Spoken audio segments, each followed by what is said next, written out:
You know, that CEO last week made headlines Oh, yeah. for some pretty, shall we say, creative accounting practices. Right. Well, it got me thinking. Okay.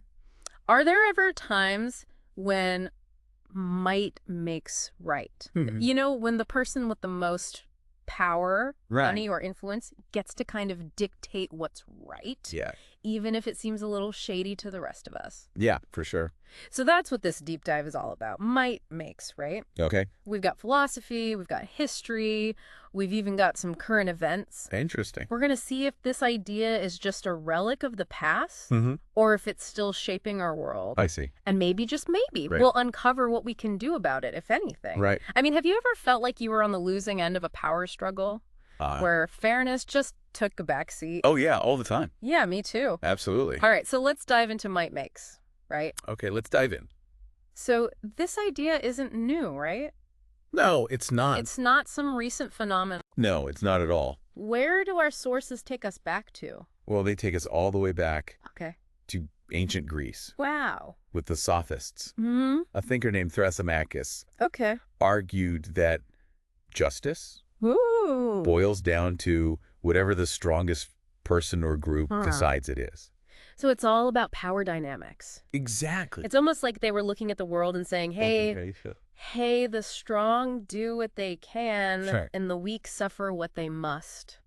Sadly. Yeah, Kind of bleak, right? definitely a bit weak. But did anyone challenge that idea back then? You did. Okay. Not everyone was cool with just raw power, Right. dictating morality. Yeah. Plato, for example, Okay. really took issue with this whole might makes right business. Yeah. He argued for a more objective form of justice, one that was based on reason No. and a shared understanding of what's good for society. So not just what benefits the powerful. Exactly. Wow. So even in ancient Greece. They were having these deep debates about power, morality, Yeah. and what it means to create a just society. It's a timeless debate, Yeah, really. it's like we're still grappling with these same questions today. Absolutely. Right. And I think that's what makes this deep dive so relevant. I agree. Yeah, because if we look closely at how might makes right has played out throughout history, Yeah. we start to see some disturbing patterns. Such a... Well, our sources highlight how this philosophy yeah. has been used to justify everything Okay. from colonialism Right. and slavery Right. to authoritarian regimes. So it's like a get-out-of-jail-free card Kind of. for anyone with enough power Yeah. to enforce their will on others. Right. But that's a scary thought. It is pretty scary. It's like saying ethics and morality don't even matter Yeah, if you've got enough muscle to back up your actions. exactly. You know what I'm finding really interesting is What's that? how this idea connects to social Darwinism. Oh, yeah, for sure. It's like saying whoever is strongest, Right. whether it's military might It's- or economic power or even brute force, Mm-hmm. that they are destined to rule the roost. Exactly. Survival of the fittest. And anyone who's not strong enough, Yeah. they're just out of luck. Tough luck. It feels almost predatory, It does, yeah. doesn't it? It does. So that's where the ethical red flags start waving. Yeah. Because if you use that logic Right. to justify oppression Right. or to brush aside any sense of empathy or fairness, that's a slippery slope, It is a very slippery to slope. say the least. At the very least, yeah. One of our sources cites Herbert Spencer, Oh, yeah. who was a prominent figure in the social Darwinism movement. Right. And he argued that societal progress depended on the survival of the fittest, That's right. and that attempts to help the weak or disadvantaged would only hinder this natural process. It's a harsh view. Wow, so it's like saying, let the strong thrive Yeah. and the weak fall by the wayside. Exactly. Didn't this kind of thinking lead to some pretty horrific outcomes? Unfortunately, yes. I mean, the whole idea of eugenics Yeah. and forced sterilization was rooted in social Darwinism. Exactly. It was, yeah. So that's a stark reminder It is. of how dangerous it can be Yes. when we equate power with righteousness. Right. Because when we prioritize might Yeah. over any sense of universal morality or a shared concern for human well-being, Right. we open the door to all sorts of exploitation and injustice. Absolutely. Yeah. So if might makes right is such a shaky foundation, Right. morally, Yeah. are there other ways to think about how power and morality should intersect? Yeah. I mean, are there... Like, are there any philosophies that offer a more ethical alternative Yeah, are there better ways? to this whole survival of the fittest mentality? Right. Are we stuck with this? Well, thankfully there are. Okay. Good. Yeah, there are quite a few, actually. One of our sources explores the work of Immanuel Kant, Okay. who argued for the existence of universal moral laws Okay. that apply to everyone equally, Interesting. regardless of their power or status. Okay. So it's not about who can enforce their will, Yeah. but about what's inherently right or wrong, Right. based on reason and our shared humanity. So instead of because I can, Right. it's more about because it's the right thing to do, Exactly. regardless of who's in power. Exactly. So you're saying ethics shouldn't be subject to the whims of the powerful. No, they should not. It should be something we all strive for. We should strive for it collectively. Yes. Okay, so instead of raw power being the deciding factor, Yeah. it's more about creating a system where everyone has a seat at the table That's the idea. and a voice in the decision-making process. Yeah. Even those who might be considered weak in this might makes right worldview. Exactly.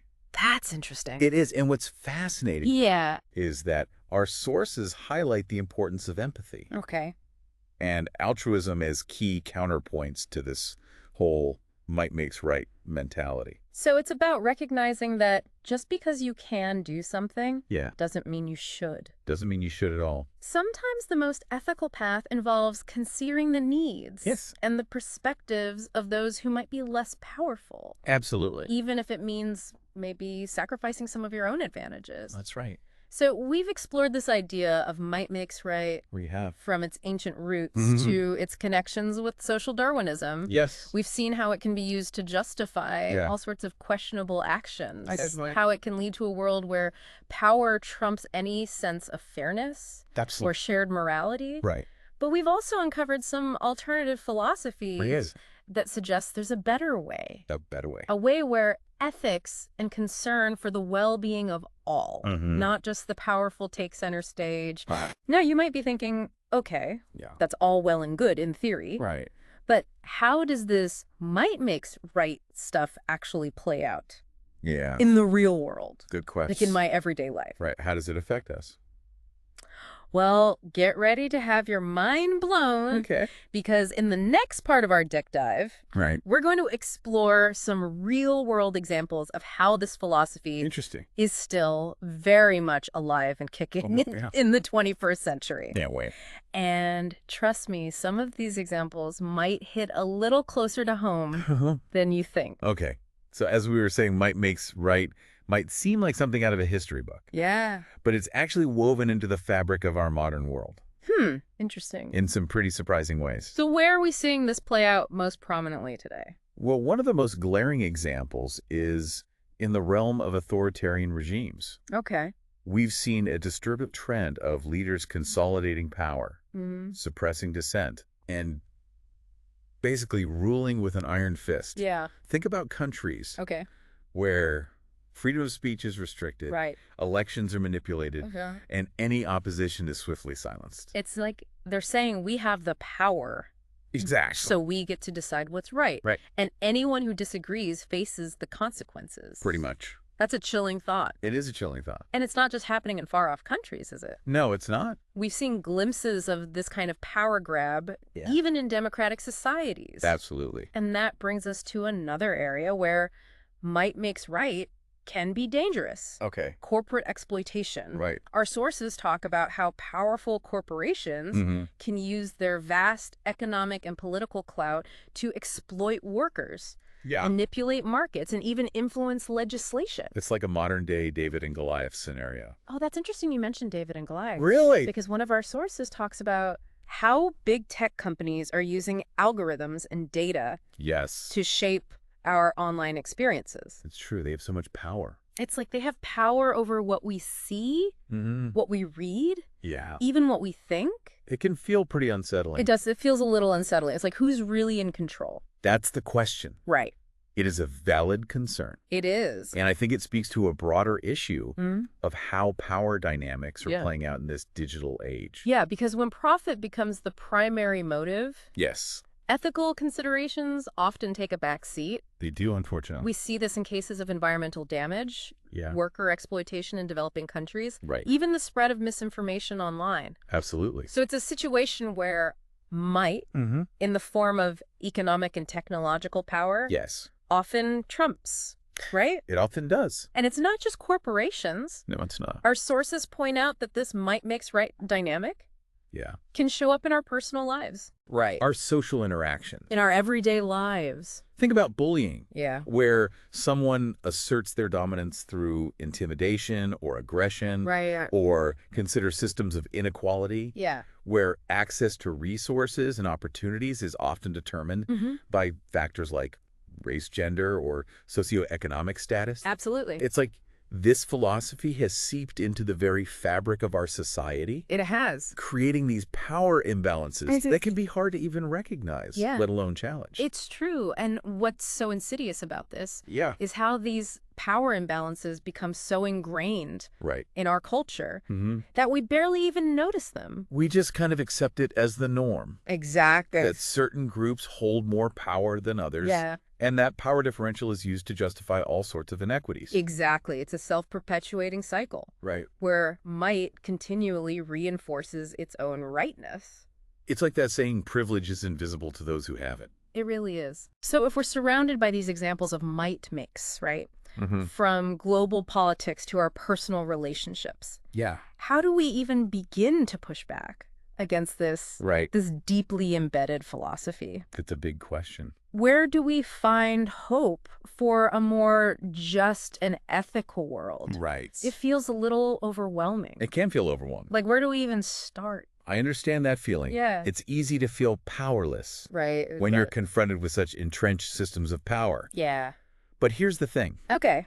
Our sources offer some glimmers of hope. Oh, good. They remind us that there are alternative ethical frameworks that prioritize things like universal morality, social contracts, the importance of empathy.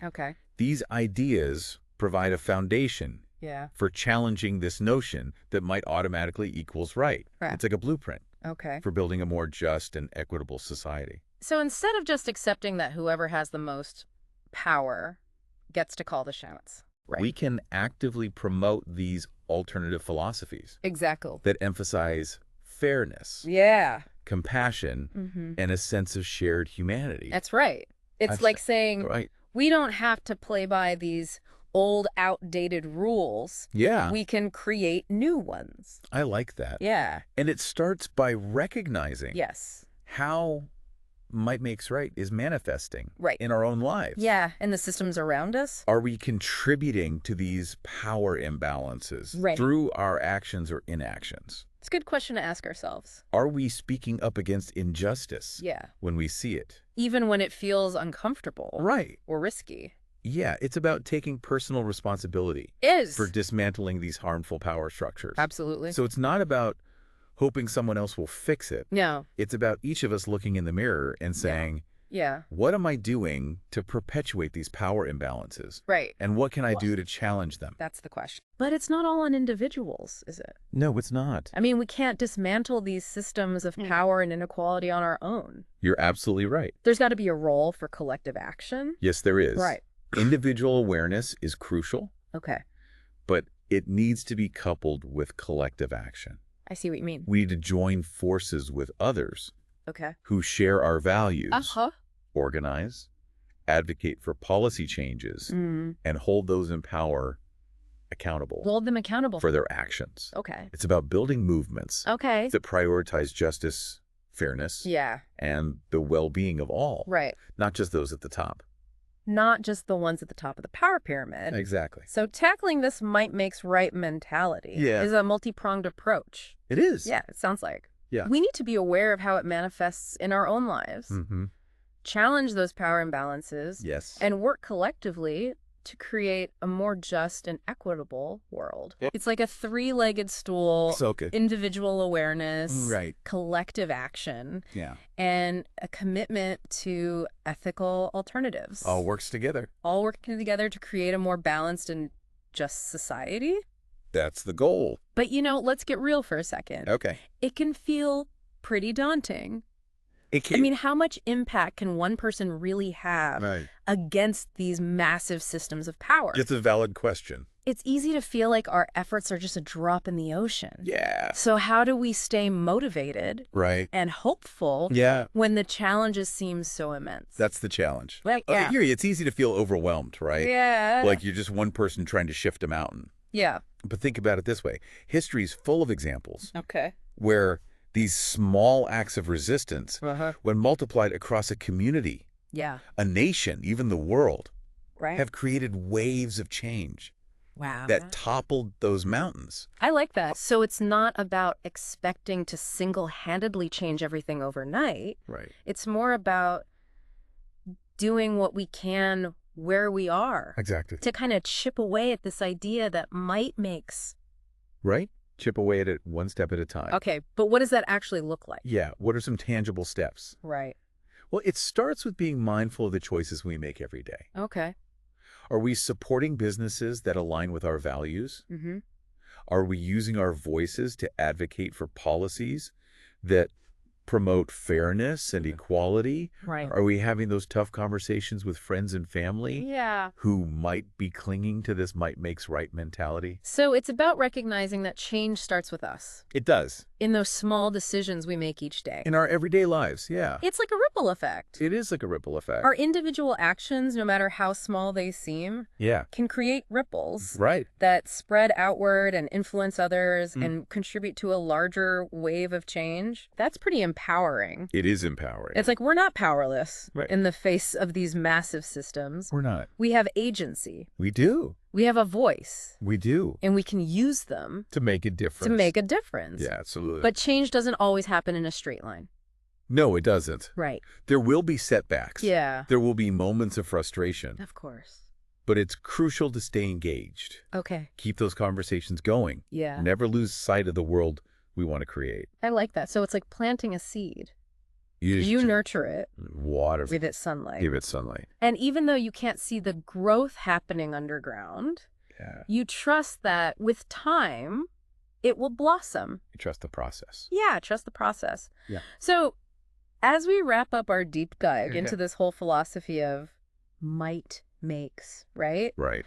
I think it's important to leave our listeners with a sense of hope. I agree. So if might doesn't make right, then what does? That is the million-dollar question. It is. And there's no easy answer. Yeah. No one-size-fits-all solution. Right. But ultimately, yeah, what should we be striving for? Well, I believe it's about building a world where power is used responsibly, ethically, and in service of the greater good. Of the greater good. It's about recognizing the inherent dignity and worth of every human being, regardless of their status or power. So creating systems that prioritize justice, fairness, and well-being. For everyone. Not just the select few. Exactly. It sounds like a tall order. It is. But it's a vision worth striving for. Absolutely. And as we've seen in this deep dive, it all begins with each of us. Yeah. Taking responsibility. Taking personal responsibility. Our actions. Our actions. Challenging the status quo. Challenging the status quo. And working together. Working together. To create a world that reflects our shared values. Our shared values. Of empathy, compassion, and justice. Those are good values. We're all in this together. We are. And by working together, we can create a more equitable and humane world. A better world for everyone. For everyone, for ourselves, and for future generations. Absolutely. And I'd add, it's also about nurturing critical thinking. Questioning assumptions. And being willing to engage in difficult conversations. Right. Even when they make us uncomfortable. Even when they're tough. Because the more we understand these complex issues, the better equipped we are to navigate the challenges ahead. And create a more just and ethical world. That's a powerful message to end on. It is. So as you go about your day, consider this. What does it truly mean for might to make right? What does it really mean? And what can you do in your own unique way? In your own way. To ensure that a more ethical and compassionate approach to power prevails. That's the goal. That's the goal. Until next time, keep diving deep. Keep questioning. Keep questioning. And keep striving for a better world. Keep striving. Yeah.